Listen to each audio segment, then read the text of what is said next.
Every action we take, no matter how fleeting or forgotten, casts a shadow that stretches far beyond our sight. Some shadows linger quietly, waiting for the right moment to emerge. Others weave their way into the fabric of time, biding their moment to remind us that justice, though often delayed, is never truly denied. Tonight, we journey into the life of Daniel, a man who wore a badge, but let prejudice define his power, a man whose choices shattered more than just one life. It all began 25 years ago, on a quiet autumn evening, under the golden hues of a setting sun, where the laughter of children played against the rustling leaves. A young, grieving widow named Lucy took what should have been a simple stroll to calm her restless mind and ease the weight of her unborn child. What happened next would change her life, and the life of her child, forever. But the ripples of Daniel's cruelty didn't stop there. They travelled through decades, twisting and turning until they formed a tide too strong to escape. Tonight we witness how karma comes knocking, relentless and unyielding. This is a story of choices, consequences, and a reckoning long overdue. Settle in, for what you are about to hear is not just a tale, it is a warning. Actions leave footprints, even in the sands of time, and Daniel's trail is about to be uncovered. The world seemed unusually peaceful that evening, as if nature itself was trying to offer comfort. It was early autumn, and the neighbourhood was dressed in the warm hues of falling leaves, burnt oranges and deep reds that danced in the soft breeze. The air carried the faint smell of rain from an earlier shower, a refreshing earthiness that mingled with the subtle perfume of blooming chrysanthemums lining the park's edge. Lucy, a 29-year-old woman with a quiet resilience etched into her every step, walked slowly down the cracked sidewalk. Her glowing skin, kissed by the golden hour light, belied the storm brewing within her.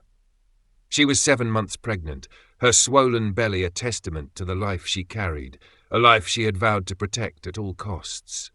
Her dress was simple yet elegant, a loose floral print that flowed gently as she moved.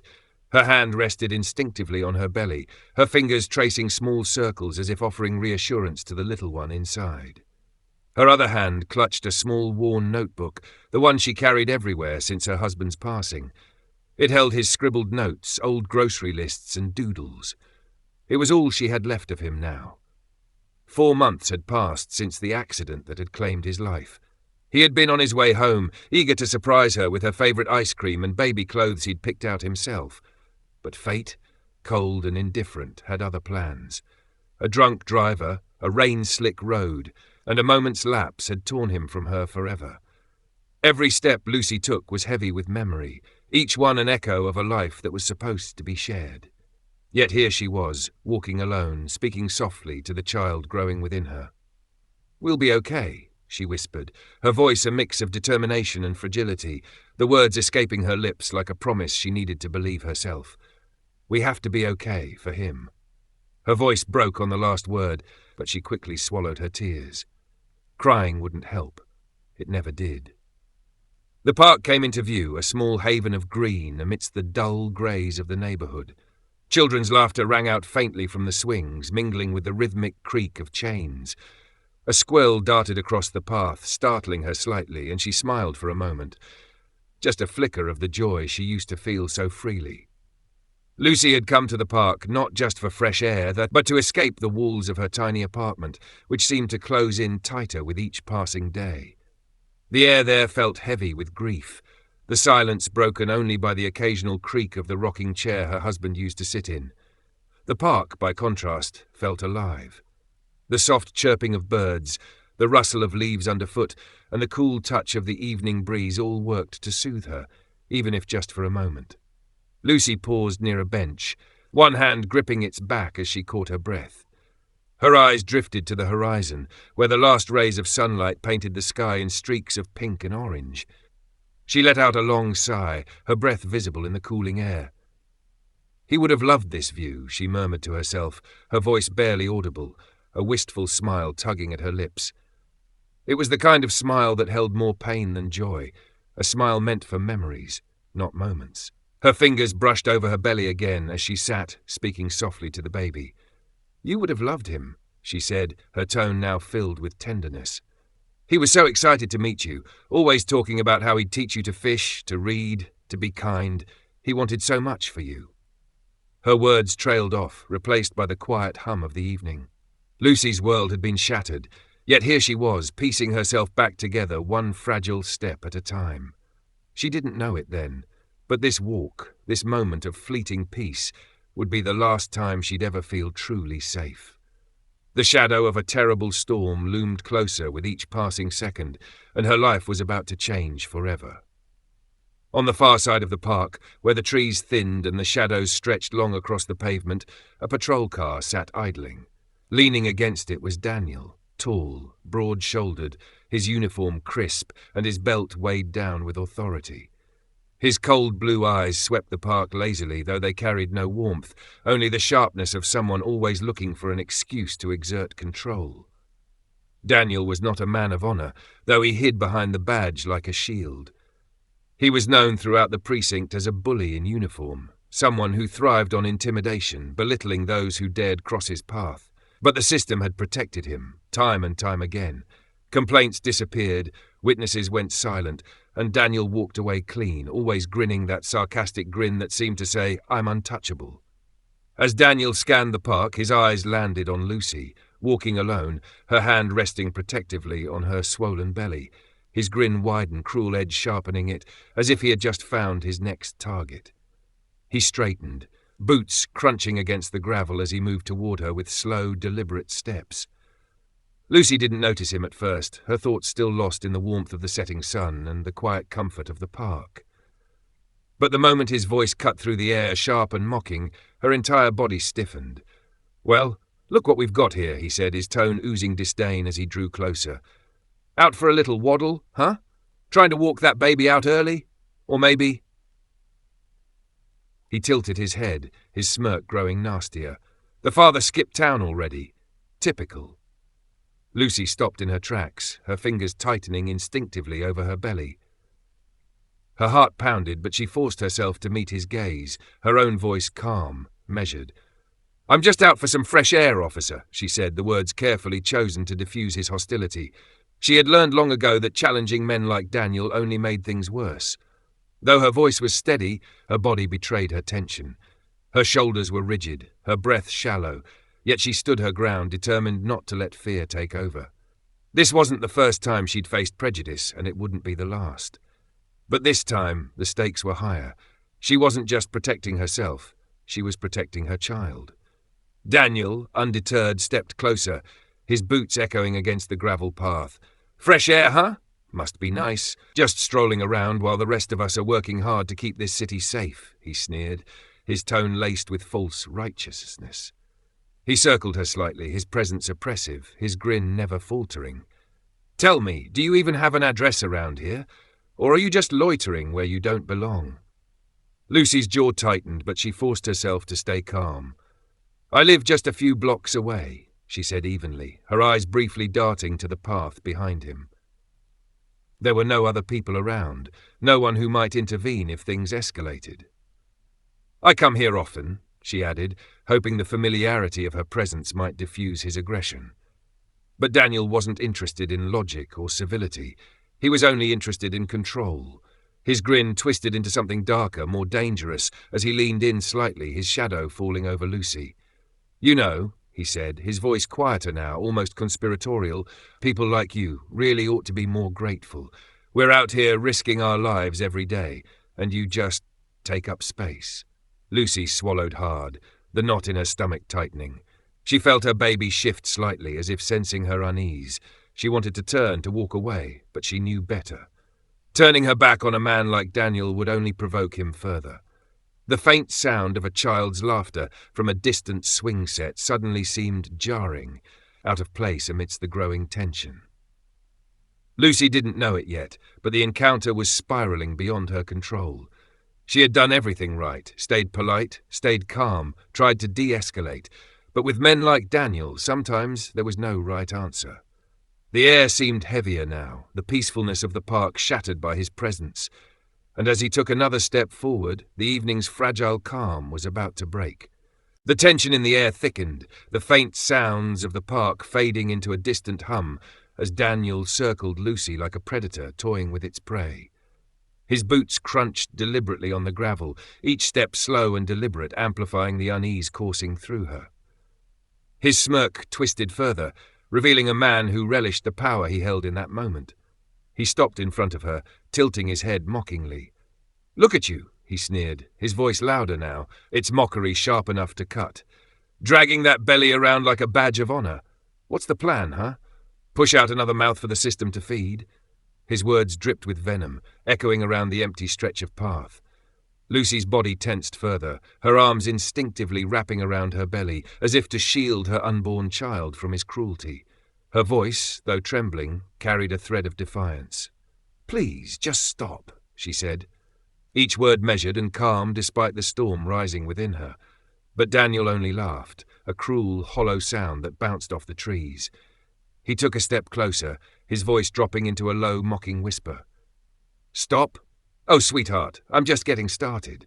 Without warning, he reached out and jabbed a finger into her belly, not hard, but enough to make her flinch. His smirk widened as he leaned in, his words dripping with malice. "Bet that kid'll grow up to be a burden, just like its mom." Lucy's breath hitched, her hands tightening protectively around her stomach. "Don't touch me," she said firmly, though her voice wavered. Fear mixed with anger in her chest, but she knew she had to stand her ground. "You don't have the right." Her words hit a nerve, cutting through Daniel's smugness like a blade. For a brief moment his smirk faltered, replaced by something colder, more dangerous. The predator had been challenged, and now the game was over. Daniel's face hardened, his jaw tightening as his voice turned sharp. "Don't have the right," he repeated, each word punctuated with menace. "I'm the law, sweetheart. I've got every right." Before Lucy could react, Daniel's fists shot out, striking her hard in the stomach. The force of the blow sent her staggering back, her hands flying to her belly as a sharp cry escaped her lips. The world seemed to tilt around her, the pain radiating through her body like fire. She collapsed to the ground, her knees scraping against the rough gravel as she clutched her stomach, her breaths coming in short, ragged gasps. Tears blurred her vision as she looked up at Daniel, her voice broken with desperation. "Please, help me," she managed to whisper, the words trembling in the stillness of the park. But Daniel didn't move. He stood over her, his shadow long and cold against the fading sunlight.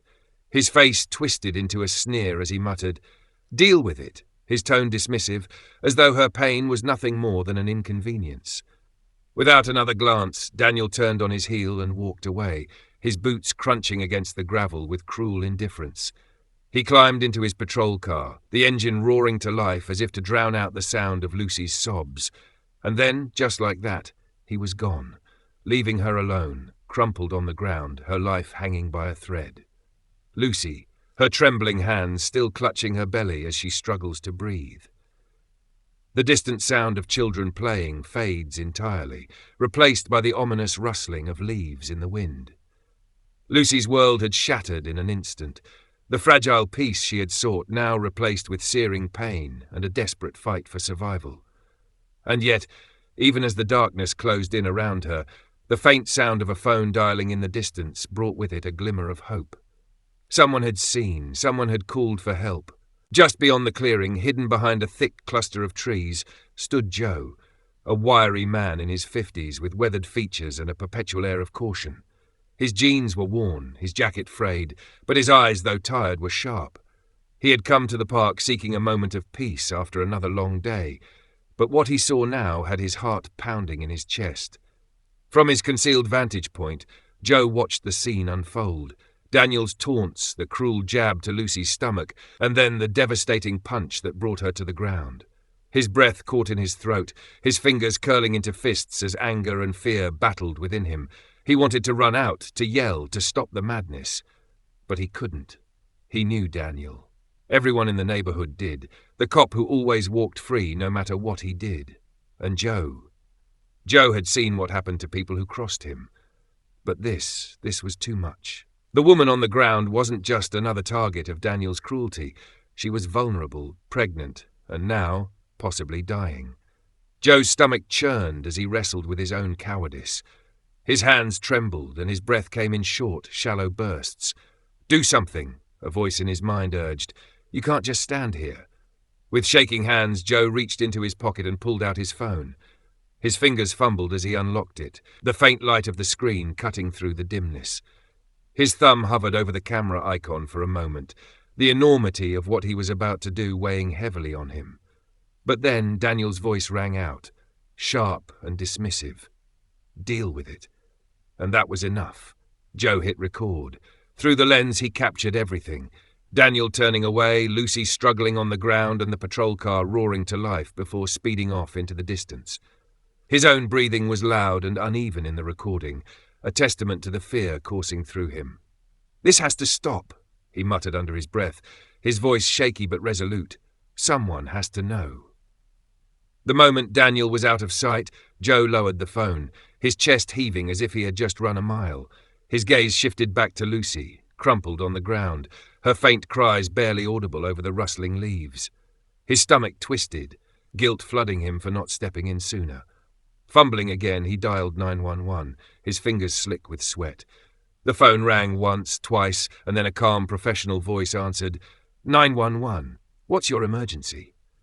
Joe's voice was shaky, each word tumbling out in a rush. There's a woman. She's been attacked. She's pregnant. She needs help. Please, send someone, quick. He glanced back at Lucy, her body trembling as she clutched her stomach, and his voice cracked. She's hurt bad. She's not going to make it if you don't hurry. The dispatcher's voice was steady, but Joe barely heard it over the sound of his own heartbeat pounding in his ears. As he relayed the location, he felt a pang of helplessness. He had done what he could, but it didn't feel like enough. He wasn't a hero, just a witness caught in the crossfire of another man's cruelty.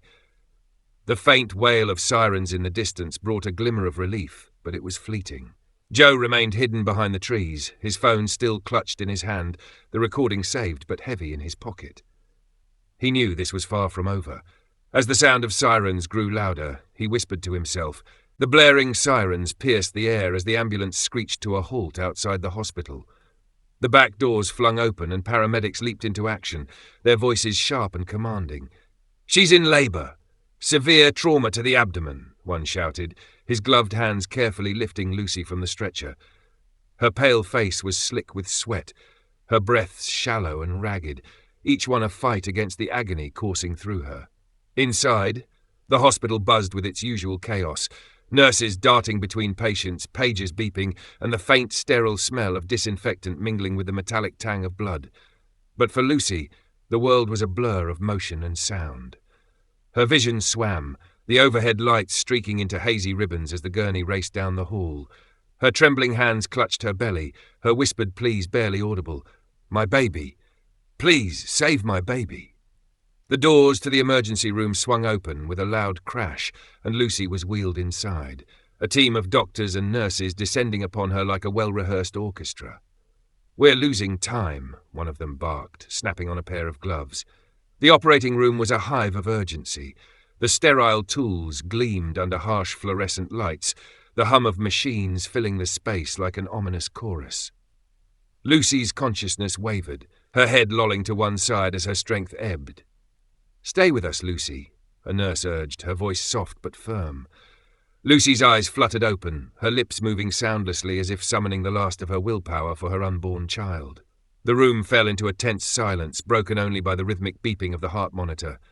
A doctor, his face set in grim determination, took his position at Lucy's side. "Let's move," he said, his voice calm but commanding. Scalpel in hand, he worked with precision, each movement deliberate, every second critical.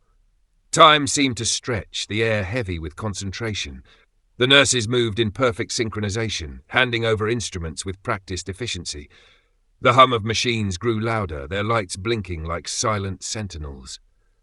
Every breath Lucy took was laboured, her chest rising and falling unevenly under the strain. Finally, after what felt like an eternity, a shrill cry broke through the tension. The baby was out. The nurses moved quickly, cleaning and wrapping the tiny form in a soft blanket. But something was wrong. The newborn's legs didn't move. As the doctor stepped back, his shoulders sagged with exhaustion. He turned to Lucy, his expression a mix of relief and regret. "He's alive," he said softly, his voice carrying the weight of both triumph and heartbreak. "But there's been severe spinal damage, Your son, he won't be able to walk." Lucy's eyes opened slowly, her vision clearing enough to see the small bundle being placed in her arms. Her trembling hands cradled the baby, her thumb brushing over his tiny, fragile fingers. Tears streamed down her face as the weight of the doctor's words sank in. She looked down at her son. James, she decided in that moment, would be his name.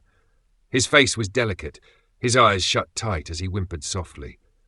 Her heart broke anew, the love she felt for him mingling with the unbearable ache of what he would endure.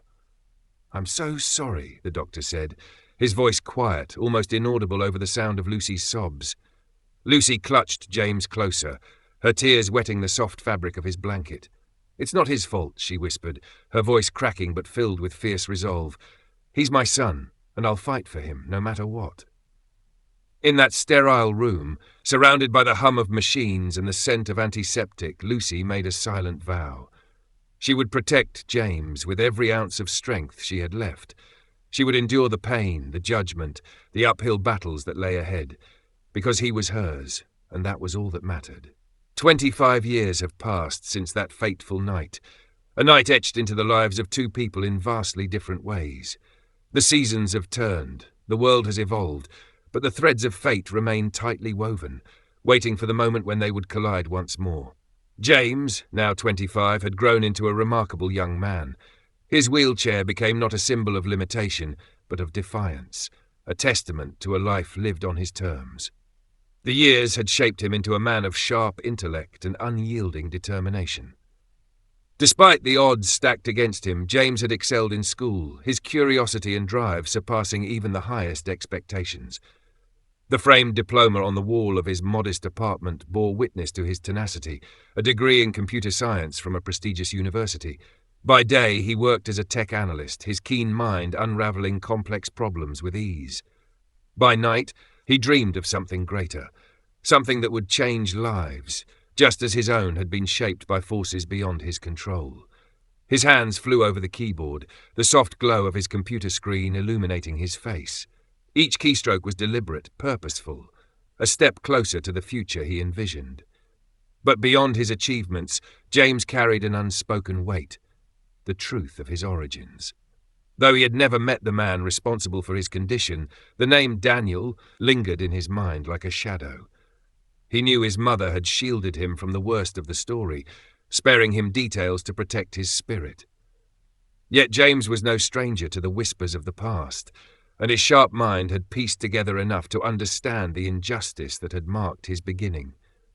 Meanwhile, Daniel's life had unravelled in ways he could never have foreseen. Once a proud officer, strutting through the precinct with an air of invincibility, he now lived in obscurity, a disgraced ex-cop whose name was synonymous with corruption and cruelty. At 58, Daniel's once imposing frame had softened, his shoulders hunched under the weight of a lifetime of bad decisions. His blue eyes, once sharp and cold, now darted nervously, always searching the shadows for unseen threats. Fired years ago after a cascade of complaints about his behaviour, he had become a pariah, his former colleagues eager to distance themselves from his tarnished reputation. He lived in a run-down apartment on the edge of town, the walls yellowed with age and the faint smell of mildew clinging to the air. The neighbourhood was a far cry from the life he had once known, noisy, chaotic, and unforgiving. The sound of arguing neighbours seeped through the thin walls, punctuated by the occasional wail of sirens in the distance. Daniel's paranoia had grown over the years, fed by a gnawing guilt he refused to acknowledge. He often felt as though he were being watched, his nerves fraying with every creak of the floorboards or shuffle of footsteps outside his door. Whispers followed him wherever he went, though whether they were real or a product of his imagination, he could no longer tell. Daniel had no way of knowing that his past was catching up to him, that the sins he thought buried were clawing their way back to the surface. The name James, though unfamiliar to him, would soon become the harbinger of a reckoning he could never escape, and though he had long since stopped believing in justice, it was coming for him, relentless, unforgiving, and long overdue. Some debts, it seems, can never truly be forgotten, and Daniel was about to learn that the past has a way of demanding its due. It was a night carved from the pages of a thriller, Storm clouds loomed heavy in the sky, and rain lashed against the cracked windows of Daniel's decrepit apartment. The wind howled like a restless spirit, and each rumble of thunder seemed to vibrate through the walls. Daniel sat alone, nursing a glass of cheap whiskey, his gaze fixed on nothing in particular. His paranoia, though ever present, had settled into a dull hum, until the doorbell shattered the silence. The sound of the bell reverberates, sharp and insistent, followed by a pause long enough to make an audience hold their breath. Daniel stiffened, his pulse quickening. The bell rang again, more forceful this time, as though demanding to be answered. He hesitated, his hand hovering over the armrest of his chair. The room seemed to shrink around him, the flickering light bulb above casting eerie shadows. Slowly, he rose, each step toward the door heavier than the last. His hand trembled as he turned the lock and pulled the door open.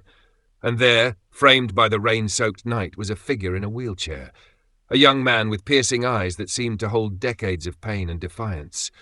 Beside him stood a wiry, middle-aged man clutching a small device. James's voice broke through the storm, calm yet cutting, each word carrying the weight of a lifetime. "Remember me? You met me before I was even born." Daniel froze, his mind reeling. The words pierced through the fog of his memory, dragging him back to that night. His face drained of colour, his breathing quickened, and his hands began to shake. The glass of whiskey slipped from his grip, shattering on the floor. Daniel's lips parted as though to speak, but no words came out.